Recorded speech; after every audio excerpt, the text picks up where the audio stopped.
Good afternoon. Today I'm talking to Sue. Hiya, Sue. Do you want to introduce yourself and tell us a little bit more about yourself? Hi, I'm Susan Handley. I'm a crime fiction writer. I write police procedurals. I've got two series that I write. I've got the DC Cat McKenzie series about a young rookie police detective Cat.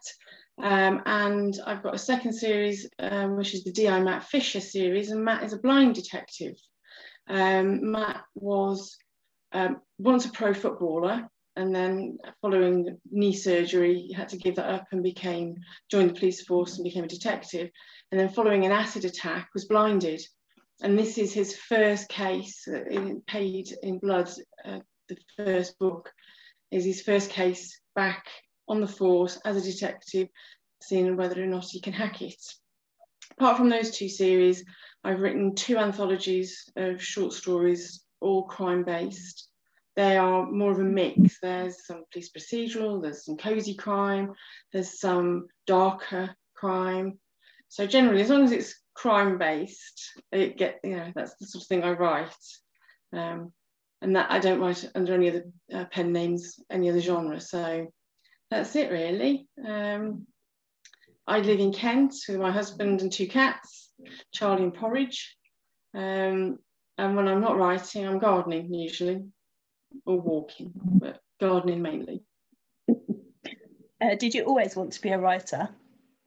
No. I mean, I think probably I would have loved the idea of being a writer when I was younger. I used to read a lot.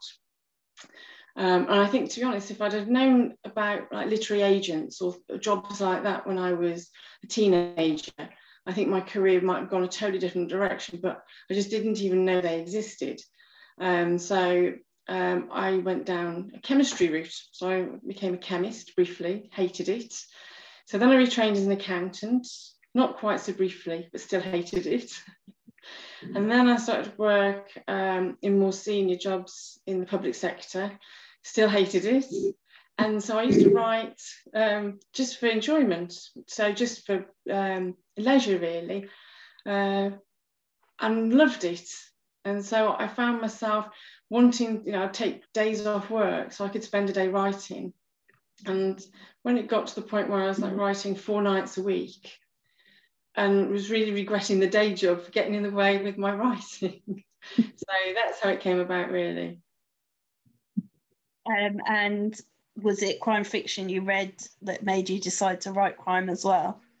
Yeah, I mean, I probably have read non-crime fiction periodically, but I generally read crime. I mean, my mum introduced me to Agatha Christie's and the Guy and Marsh, that sort of P.D. James, when I was in my teens, quite young teens actually. Agatha Christie, I was reading probably 13, 14 years old. And that did it for me. Absolutely hooked on it. And I'm not fussy about sort of crime. I'll read cozy, I'll read American, I'll read English, police procedurals. Don't mind. And occasionally I'll try, I'll do a literary fiction just to break it up a bit. And I'm always blown away by how good it is. But I think they always say, write what you know, and I've read a lot of crime, so I feel more comfortable writing that. And when you first started writing your series, did you know it was going to be a series? Yeah. I had a very clear idea of how I wanted. The first series was the Cat McKenzie's one. There's 3 books in that series at the moment. The 4th should be out this year. I've almost finished the first draft. It's about a young woman who didn't leave school to become a detective. It's a similar sort of thing. She was working in the Maldives as a marine biologist when her brother died, and her brother was a detective. And she suddenly thought, it was a bit of an eye-opener, she thought, actually, I should do something more worthwhile with my life rather than bobbing around in a boat in the Maldives, sunning myself. And I just got a really good idea of how this rookie, with quite a naive sense about her, because she didn't know, she'd never worked in an office, she didn't know anything about office politics, so she was quite naive, and her boss calls her a bit of a Pollyanna, but she's also very determined. And I just thought I could have a lot of fun writing her, because she's not the traditional got lots of problems and lots of hang-ups or anything like that. She's actually very healthy. She looks after herself. She's very sensible. But because she's got this can-do and naive approach, she gets herself into all sorts of scrapes. So I thought I could actually go quite a long distance with her. And I've changed it around quite a lot, because there's elements of her life where she's young enough that relationships start to get in the way a little bit sometimes, and so you can make her quite three-dimensional quite easily. So yeah, I always knew there was going to be a series there. And is she based on sort of anyone you know or your life in any way, or just literally something you thought up? I think she's probably who I'd like to have been if I was better. In some respects, elements of her. And I think her tenacity I admire. And I think it's actually just, there are some people that I've met in my working career that actually just don't get fazed by things. They do, but they brush themselves off very quickly and they just throw themselves back in again and don't say no, you know, take no for an answer. And I think it was that sort of thing. So it's probably, there's been quite a lot of very strong women characters in my life. My grandmother was one. I did chemistry, and my chemistry lecturer, my supervisor, she was an incredible woman, very, very strong-minded. And I think there's elements of those personalities sort of that I've probably taken bits of them and created this woman that I think you can admire. If you were to be a character in either of your series, which one would you choose? It would probably be Cat, I think. In the D.I. Matt Fisher series, he's got a partner, because obviously he's blind, and he relies on his partner who's a DC, Beth Nightingale, and he relies on her quite a lot, and she's quite a good character. Again, because the nice thing is you never really know what she looks like, because it's all done from like Matt's point of view, but you pick up little hints and tips, and she seems quite pliable, but actually the more you get to know her, the more you realise she isn't. And she's one of these people that probably gets through life getting an awful lot of what she wants because she makes people think it's their idea. So I quite like her as well, but I think it would probably be Cat, because I think she gets into more scrapes and has a bit more fun.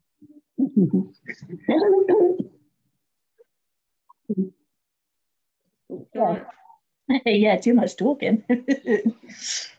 What made you choose to have a blind lead character, and did it create extra research? It did, definitely. I think it was probably because I've known a couple of people where things have had life-changing events happen to them, quite out of the blue. And it astonished me how well they coped. Friends who've really had life-changing injuries, and they've just risen to the challenge, and have taken it and run with it, literally. And it's been astonishing. And I actually thought, well, what would happen if you've got a career and something happens that really derails you, and you're a strong personality? How easy would it be to say, actually, I'm not giving up, and I'm not, I mean, in the case of the Matt Fisher series, you know, he was a normal bloke, very confident, a bit cocky, had already retrained once when his football career went down the pan.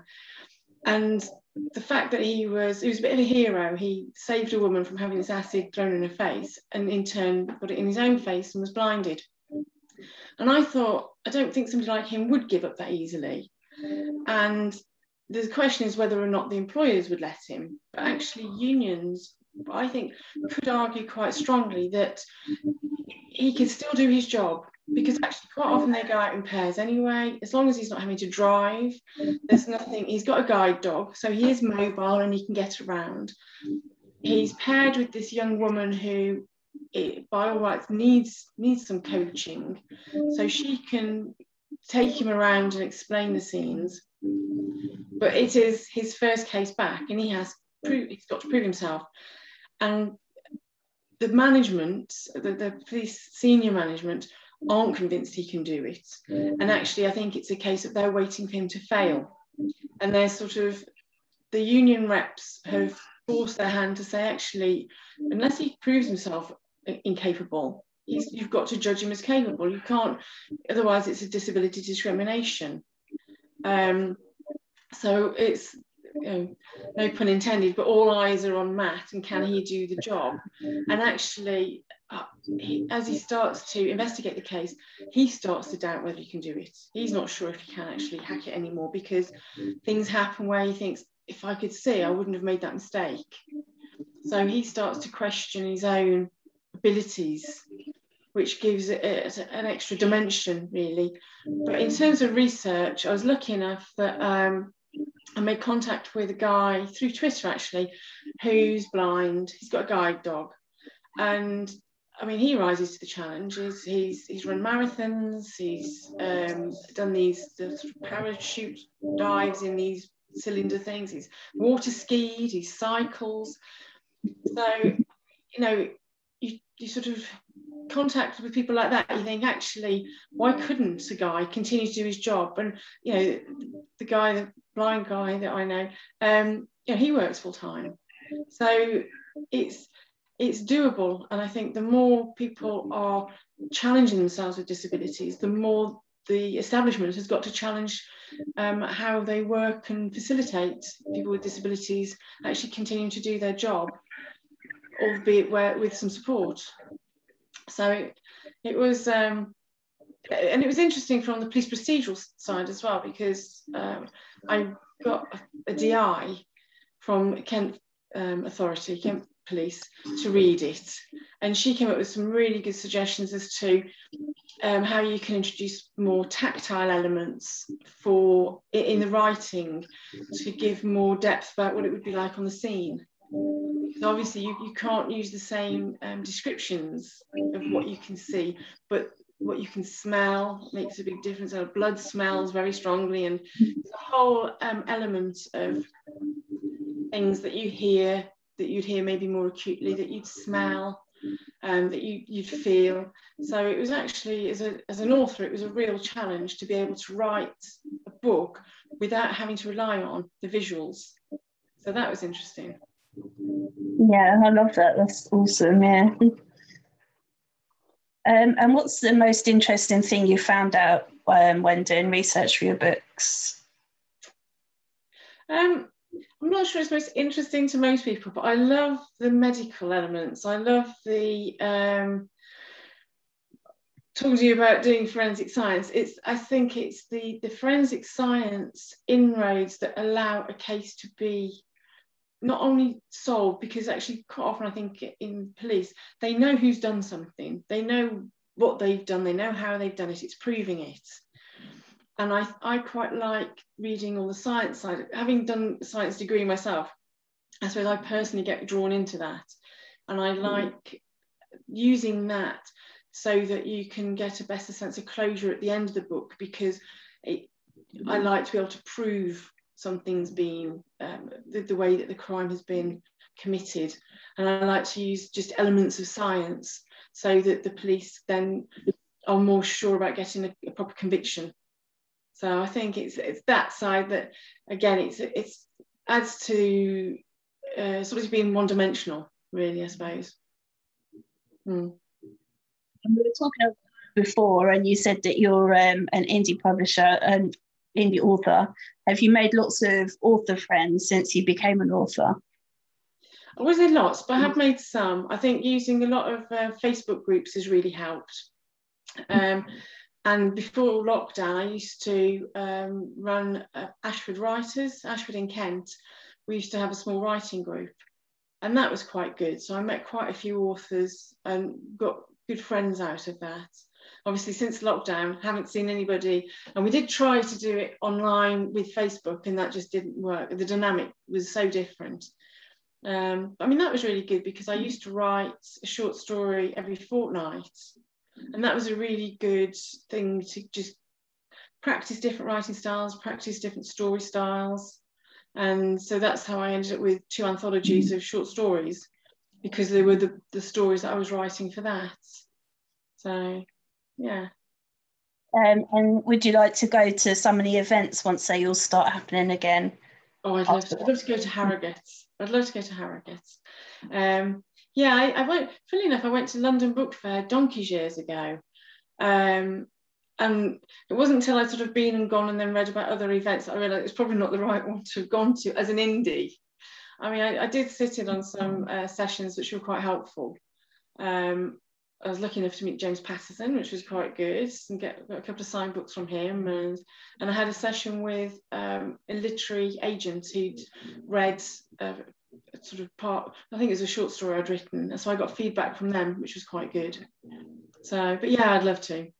I've been to a couple. There's a Rochester Lit Fest, which I've been to, which was really good. And that was Mark Billingham was there, and that was quite good. And Hugh Fraser and a few other good writers. Yeah, Mark Billingham's a nutcase, isn't he? Oh, it's so entertaining. They're so entertaining. Yeah. He's always one. When people sort of say, oh, you know, if you had dinner party, who would you invite? And I always think he's got to be on it, because he can talk about his time in TV, he can talk about what he's done in his books, and then if you get too bored, he can just sit and sing, you know, entertain you with his music. So yeah, or voices. I think he's doing his own audio books, isn't he? So I think he's doing all the, or just tell you about all the famous people he's met. Yeah. And comedy, he's done stand-up as well, hasn't he? So yes. Some people stuff it all, don't they? Yeah. But he's very modest with it, it seems. I mean, it's one of those things that he has got it all, but you wouldn't know it just to talk to him. So, yeah. Yeah, no, it's lovely. Which is even more annoying, I think. Yeah. You can't hate him for anything. And do you get a lot of feedback from readers? Yeah, but it's really strange, because I think they don't tend to give it that readily, because they sort of think that you know what they're going to say, which is really strange. So when they start to say, oh, I read this and I really love this, and you go, oh, because for me it's like, oh, really? And then immediately they're like, oh, yeah. And you think, oh, you know, that's really nice. So, yeah, I mean, my biggest, I wouldn't say gripe is too strong a word. I can't think of the right word, but difficulty with being an indie is getting feedback in an enough volume that you don't have these total crisis of confidence when you're thinking, is it any good? Is it? Sometimes it's like a tumbleweed moment, and you think, has anybody read it? Is anybody enjoying it? You know, and you sort of think, should I keep going? Shouldn't I keep going? And then somebody just out of the blue will say something, or you'll get a review, and you just think, oh, okay, that's okay. You know, I just needed a little something, thank you. Yeah, but reviews are, I know it's difficult as well, because I think people get review sick, don't they? Like, it's everybody wants you to review everything.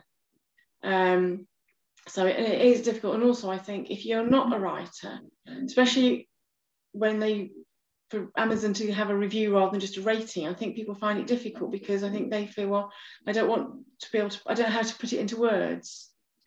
So, but I would say to anybody that reads them and feeds back, I say, well, just a few words, just say, yeah, really loved it, you know, great read, or anything. It would be good. Yeah, something that I've been trying to do with my group, and I know some of the other groups have tried to do as well, is try and encourage people. But some people, I think, are always going to be like, yeah, I don't know what to say and stuff. But yeah, I do. I get it now. I don't think I used to either, but since I started talking to authors, I realised how much they need it. So I review everything. But yeah. Well, I always now, I try to read quite regularly. Probably don't read as much as I'd like, but I probably get through a book once a fortnight. But I always leave a review. I always leave a review on Amazon and Goodreads, because I always think, I know how much I appreciate them. So I mean, the only time I don't is if I don't finish a book. If I don't finish a book for whatever reason, because it's just not for me, then I won't put a bad review, like, on that basis. I just think it wasn't for me, and I'll leave it. So yeah. What's your biggest fear, and would you write about it? Oh gosh, that's a great question. Oh, well, I suppose my biggest fear is being made to feel unsafe in my own home. You know, I live in a really rural area, and like on my lane, there's only 4 houses. We are probably 2 miles away from the nearest shops, that sort of thing, surrounded by fields. And I think there's quite a lot of changes have been happening recently, and people have bought land and things have been happening, and you do feel really quite unsettled. And I think that would be that something would happen that would undermine my safety in my own home, or you know, it's like having the neighbours from hell type of thing. That would be a real worry.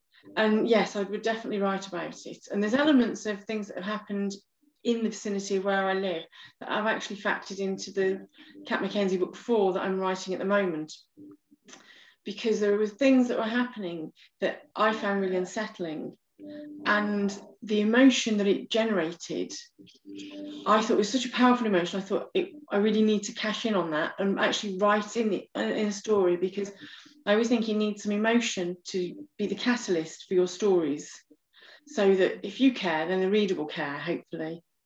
So yes, that would be it. I always have this thing where, you know, if somebody was malevolent enough and vindictive enough, they could make your life a living hell by quite subtle means. So yeah. Yeah, which is quite scary, isn't it? Yeah. What's been your favourite moment so far as an author? Probably getting reviews. But funny enough, I buy my eggs from a lady who lives down the road, and I walk there or I cycle there, and we've become quite good friends over the last 12 months. And we sort of stand and chat over her fence, over her gate. And I happened to mention that I was an author. And without knowing anything about it, she bought my books. I didn't realise. And she didn't say when she bought them, but actually I went to get some eggs one day and she said, well, I read your first book yesterday. And I said, oh, how are you finding it? She said, no, I read it, I finished it. She said, I couldn't put it down. And she said, so I read it in one sitting. I said, I haven't done that for donkey's years. So moments like that are a real, like, just totally unexpected. And you just think, that's what makes it all worthwhile. It really does. And so you just suddenly think, thank God for that. And what's your biggest dream? Oh, probably to still be churning out 2 books a year in the next like 10, 20 years, but actually having a bigger readership. That's got to be it. It's actually getting a bit higher on the bestsellers lists and seeing yourself, and actually being big enough to probably have a book in Waterstones, because at the moment everything I do goes on Amazon, but that's it. Other than things I do like giveaways and competition stuff. So to be able to walk into Waterstones, or to be going to the airport and walking past Smith's and seeing your title on that bookshelf in Smith's, I think that would be great. I always look at Neil Gaiman does the thing where he goes, if he's in the airport, he'll find his books and he signs them. And I think, so just random people will buy a signed copy of a Neil Gaiman book that he's signed while he's been passing in the airport. And I think that's such a lovely gesture. And I think to have the opportunity to do that would be fantastic. Yeah, that's awesome. I didn't know that. That's really cool. Yeah.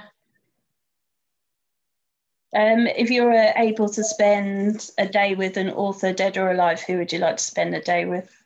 Agatha Christie. I'm sure everybody says that, or so many people say, but it really would be. I've been so in awe of her, having read everything she's written quite a few multiple times, because I can just lose myself in her books. I think it's partly the crime story, part of it is the era and the feeling that it evokes. Part of it is the familiarity, because I read them. And generally I can tell you who did it, why they did it, how they did it, and how they get found out. But it doesn't diminish my enjoyment of it. And one of my most lovely pleasures at Christmas is I will choose a book in advance and I will sit down and I will spend an afternoon in front of the fire and a glass of Baileys and a mince pie, because they're quite quick to read, so you can really plough through them. But I've also read her autobiography, which is a fantastic read, and the autobiography she wrote when she was with Max Mallowan and her archaeologist husband when they were in Syria doing all the digs. And that is a fascinating read. So it's partly wanting to talk to her as a crime writer, but actually so many elements of her life were so interesting. And she did so many things that were ahead of her time. You know, like surfing in Hawaii when she was, I think, in her 20s. And you just think, wow. And when her and her first husband divorced, she just went off and travelled. So she'd get on the Orient Express and go travelling to the Middle East on her own, and then do the Nile cruise on her own, which, when you think about it, I think that was the 30s. It's just incredible. So yeah, I think she would have an awful lot to say. And then also there's the question about, so what really did happen when she went missing? That's what, you know, that's still a secret she took to her grave. So yeah, that's the reason that a lot of people want to see her as well. yeah. So definitely her. What's the last book that made you cry? Oh God, the last book, I don't know. I remember the first book, it was Charlotte's Web. Oh, I sobbed. I absolutely sobbed when I read that. Because yeah, I won't spoil it, but I think if I read it now, I'd sob. The last book, oh, I can't remember. I don't cry that easily with books. I cry very easily with films. I'm a bit very easy. I usually cry with laughter more than I do with sadness, I think. So, yeah, I don't know. I don't know. No. Yeah, I was surprised that crime books could make me cry, actually. I used to cry quite easily, and I don't now, but we were talking about Bliss, and I'm not the only one that the next Bliss made me cry, so yeah. I'm going to have to look out for that, because I'm about to start Bliss 5, so that's the next one on my list. If you tell Tony that it made you cry, he'll just laugh. He doesn't care. Well, that's good though, isn't it? Because what you do want to do is evoke some emotion. You want anger or sadness or happiness or jealousy, or you want to get some emotion. You want to touch the reader in some way. Yeah, or shock. Shock's always a good one. Yeah, either that or it's just a heartless bastard. Yeah. Which I've accused him of, but he just laughs at me, so fine. So you're probably right then. And no, it's lovely. Which has just made me completely lose my train of thought, actually. So what do you like to do when you're not writing? Garden. Well, I say like. We moved into a house 5 years ago, and it really was a blank canvas. And I wasn't that experienced at gardening. I'd had a small garden, and I hadn't realised it used to take us 2.5 hours just to mow the lawn. So now I've got loads of beds where there was lawn, so it doesn't take us 2.5 hours to mow the lawn, but it takes a long time to do the weeding. And I hadn't thought of that. So I thought, oh, the initial effort to put a bed in saves all that mowing the lawn, but obviously then you've got all the weeds to do. But yeah, I do a lot of gardening, and it's lovely, especially this time of year, because it's so nice. And it's heard my first cuckoo today, which was lovely. So yeah, keeps me out of trouble. Post lockdown, you have one country to visit, one concert to go to, and then one other event that you have a choice. What are you going to do?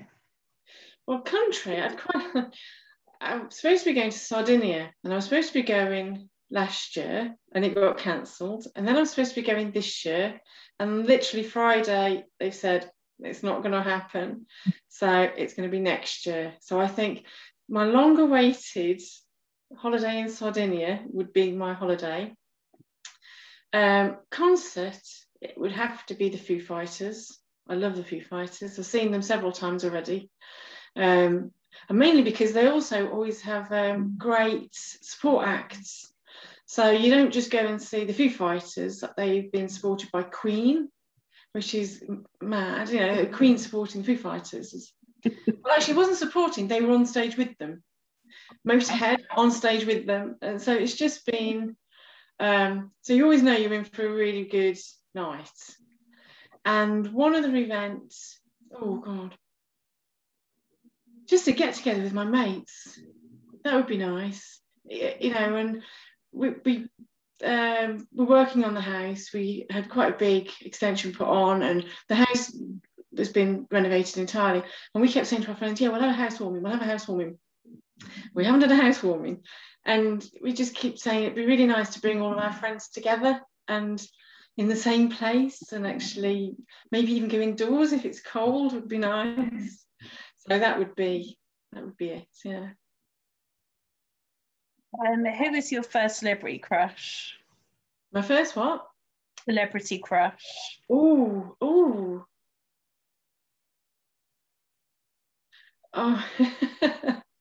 I just remember, I bet it was the Fonz, Arthur Fonz Rally from Halfpenny Days. And I would have been really young, and he would have been probably really quite old, but I wouldn't have realised. Either that or Elvis. I had a real thing for Elvis when I was growing up. I was of the age when they used to play Elvis films on a Saturday morning in school holidays, and I thought Elvis was great. So either the Fonz, which makes me laugh, or Elvis. They're probably a bit similar, I suppose, aren't they? Yeah, there's similarities there. Just like the quiff, dark hairs, and yeah, quite a bit different. Actually, funny enough, the Fonz, Henry Winkler, who played him, is a great advocate for reading. He does a lot of promotions for children because he had dyslexia, and so he does quite a lot for dyslexic children, and he's done a lot for encouraging reading in children. Still does, I think. So yeah. Oh wow, that's amazing. Yeah, I didn't know that. Yeah. Still got it. Yeah. If you were stranded on a desert island, what 3 things would you want with you? Oh God. Carmex lip salve. I can't go without it. My Kindle. Can I have my Kindle with all my books on it? It'd have to be that. Oh, I never say my husband. It'd be nice not to be on your own. It's funny how many people don't. Oh, really? Hardly ever, actually. Oh no, he's my best friend. So it's been quite nice because he's been working from home in lockdown, and a lot of our friends have said they're basically ready to strangle one another, and we're just like, oh, we're fine, it's okay. Thankfully, you know, we both work. We do proper work days, so you know, 9 to 5 we'd barely see each other. So that's the way to keep sane, I think. On a desert island, it might not be so easy, I suppose. It depends how big the island is, doesn't it? Yeah, you might change your mind. And throw him off into the sea. Well, yeah. A crime writer, I can think of plenty of ways to do it. Yeah. More inspiration for future books. Yeah. So what are you working on at the moment, and what's coming next? The moment I'm 75,000 words into the DC Cat McKenzie book 4. I'd like to say what the title is, but I can't decide on it, so I have no idea. I'm really excited by it, actually, because I've been thinking about it for quite a few years, and I could have even written it as book 3, but I hadn't quite thought it all through, so I waited and did a different story for book 3. And then when that's finished, I'll be writing the Matt Fisher book 2, and I've pretty much got the premise and the storyline clear in my head. Some of the details I've got to think through. I can't think of the details while I'm working on another book, so I'll wait for the first draft of the Cat book to be finished, and then I can think of the details of Matt Fisher 2. So yeah, so that should be probably the next 6 months. I'll publish the Cat book, and then probably this time next year I'll do the Matt Fisher book. So yeah. Well, I don't think I have any more questions for you, unless you think there's anything I haven't asked that you want to tell us about. No, I'll just say this is the one that's out at the moment, Paid in Blood. It's available on Amazon, and this is the Matt Fisher one. So it's Blind Detective. So if you fancy wondering how a guy can detect crime when he can't see, read it and find out. Yeah, I've got it to read as well, my insane TBR. Oh, I bet it is insane. I always think mine's bad enough, but I think people, doing what you do must just keep growing, I guess, does it? Yeah, it never seems to go down ever. Yeah. I say it's not a pile, it's a mountain, but I think even a mountain's going to be too small soon. Wow, keeps you busy. Yes, it definitely does. I mean, who needs sleep anyway? It's fine. Yeah, sleep's overrated. Yeah, definitely. So before we go, would you like to tell everyone where they can find out more about you and where they can find your books? Yeah, they're all on Amazon. Susan Handley. I've also got a website called susanhandley.co.uk, and there's a little bit of information on each of the books on there, and a little bit of background to the characters as well. And you can also contact me. So if there's anything you wanted to know, and I'm on Twitter and Facebook. So come and have a look. Awesome, that's it. Thank you very much. Thank you. Thank you for the interview. It was a really good experience.